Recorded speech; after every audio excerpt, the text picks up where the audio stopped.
नमस्कार शेतकरी मित्रांनो. शेतकऱ्यांना शेतमाला योजना राबविण्यात येणार असून शेतमाल टिकून राहावा यासाठी विशेष प्रयत्न केले जाणार आहेत. तर शेतकऱ्यांसाठी यंदाच्या बजेटमध्ये काय तरतुदी होणार आहेत याची संपूर्ण माहिती आज आपण या व्हिडिओमध्ये पाहणार आहोत. त्यामुळे हा व्हिडिओ शेवटपर्यंत पहा. अर्थसंकल्प 2024 देशाच्या अर्थमंत्री निर्मला सीतारामन यांनी 2024-25च्या बजेटमध्ये गरीब, महिला, तरुण आणि शेतकऱ्यांना सक्षम करण्यावर भर देण्यात आल्याचे सांगितले.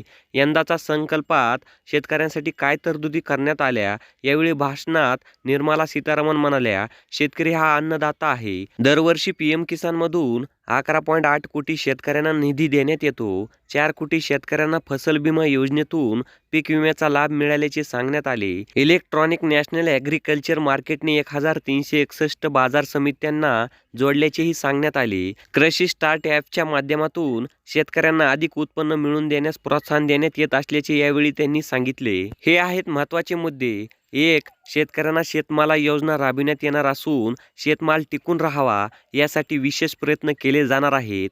2. तेलबियाबाबत देश आत्मनिर्भर झाला पाहिजे यासाठी प्रयत्न केले जातील. 3. दूध उद्योगासाठी उत्पादक शेतकऱ्यांच्या समस्या योजना सोडवण्यासाठी विविध योजना राबविणार. 4. राष्ट्रीय Gokul mission, live stock mission या योजनांना बळ दिले जाणार. 5. पीएम मत्स्य संपदा योजनेला प्रोत्साहन दिले जाणार. 6.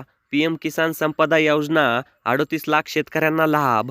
7. विविध किसान योजनांतून 11.8 कोटी शेतकऱ्यांना लाभ. 8. नॅनो युरियाच्या वापराला प्रोत्साहन दिल्यामुळे हवामान बदलात त्याचा वापर परिणामकारक ठरत आहे.